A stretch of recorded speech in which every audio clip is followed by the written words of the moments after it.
Things were strange from the beginning. A woman named Carol dials 911 and claims that somebody's inside her house. We go investigate, searching the place inch by inch, but find nothing. Usually this could be easily explained away. The mind of an older person living alone eventually starts deteriorating. The onset of dementia and other mental issues start to take a toll on their lives. Quite sad, really. However, this woman is only 24. In other words, the probability of all this being inside her head is extremely unlikely. She also seemed to be terribly distraught by this whole situation, and why would she be acting? We leave her place and tell her to contact us if she sees anything again. I mean, we couldn't really do anything at that point. We were somewhat surprised when we got another call from her the very next day. We drive down there and search the house again. We find nothing. Again. Problem is, the house seemed different this time. Almost as if there was a subtle detail that made it a separate place from the one we were in yesterday. My partner, Beck, says that he noticed it as well, but doesn't quite understand what's wrong. We decide not to say anything about this, as we tell Carol that we came up with nothing. However, she tells us to stay. "I recorded him," she says. She takes out her phone and tells us to watch the video that she's pulled up. It was footage of her in her house. She's running around, breathing frantic. And then we see him, a large figure covered head to toe in what appears to be a black bodysuit.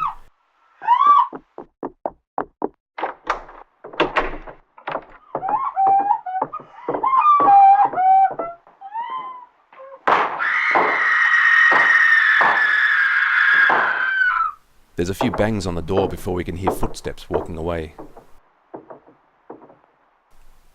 We don't know how to react to this footage, but we try anyways. We come to the conclusion that the man must have left once Carol got behind the door. However, the front door was locked when he came, and Carol told us that she hadn't left the room. Did he also have keys to her house? That would explain a lot, but it also made this situation a lot worse. We decide to keep an eye on our house for the night. We're discreet, parking about a block down the road in an unmarked car. We're both fully awake, ready to go as soon as we see some sketchy shit. At around 2 a.m. we see somebody walking across the road towards a house. However, it isn't the man. It's Carol herself. Beck and I must have had the same looks on our face. What the fuck? We get out of the car and make our way over there. We're knocking hard on the front door. However, nobody answers. We can see lights flickering on and off intermittently, but we're not sure what they're supposed to mean. Was she trying to tell us to leave? We get a call from dispatch a few moments later. They're telling us that Carol has called 911 again, saying that there are now multiple people in her house. They asked if we need backup. We say yes. Without another moment of hesitation, we force the door open and barge in.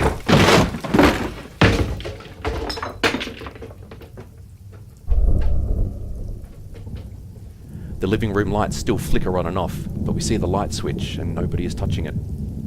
We call out for Carol, but nobody responds. In fact, the place is dead quiet. I can see the neighbouring houses starting to turn on their lights from the commotion. We rush up the stairs and start sweeping each room, but there's nothing. We search the place inch by inch, but nothing is in here, not even Carol, who we clearly saw enter a few moments earlier. As I pace around in a petrified confusion, Beck speaks up. "There's rooms here that shouldn't be." "What the hell are you talking about?" I ask in response. "I've been counting. There were 9 total the last time we came. There are 10 now. You didn't notice it?" I forced myself to think hard. Subconsciously I knew that something was off, but couldn't pinpoint exactly what. However, I eventually realised. The basement. There was only 1 door down there last time. Beck nods. 2 now. I don't know what to think. I look at my surroundings and try to make an assessment, but there's really none that can be made.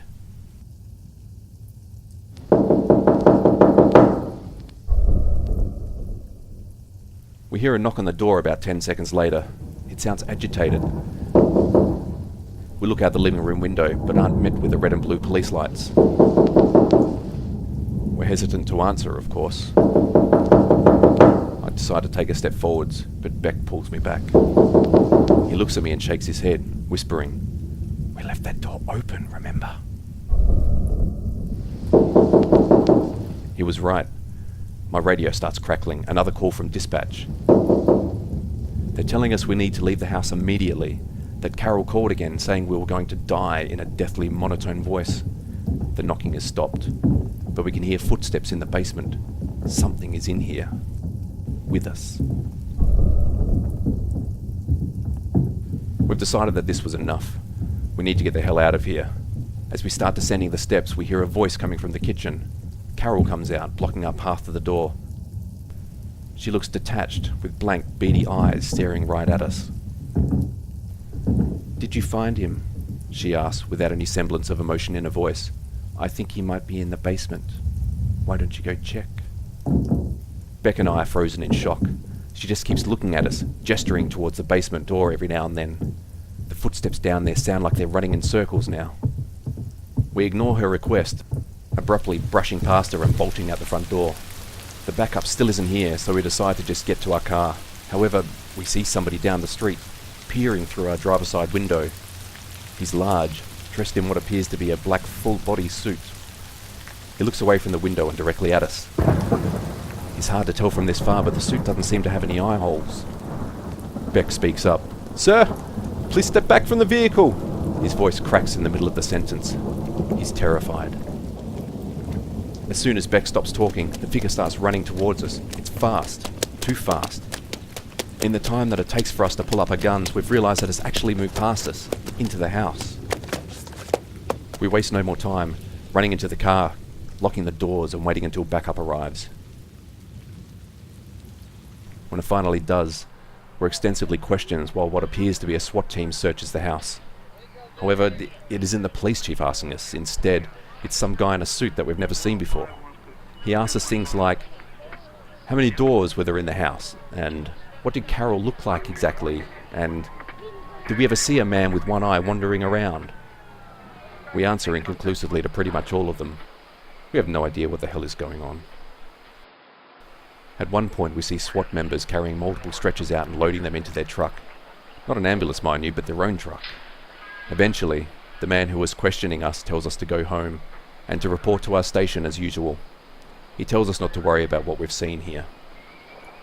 I don't know how he expects us to do that. We drive back to the station in complete silence. As we park, Beck finally lets out a sigh.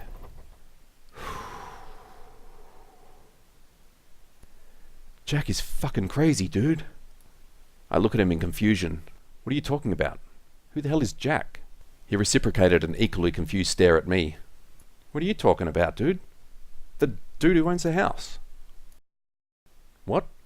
It was a lady named Carol. How'd you forget already?" We hold each other's chaotic gaze for what feels like a minute, but we say nothing further. We both silently exit the vehicle and start heading our separate ways home. We both know that there's something terribly wrong with the other. I try not to think about it too much as my head hits the pillow. I manage to drift off to sleep about 3 hours later, only to be woken up immediately by the telephone. Barely coherent, I answer it.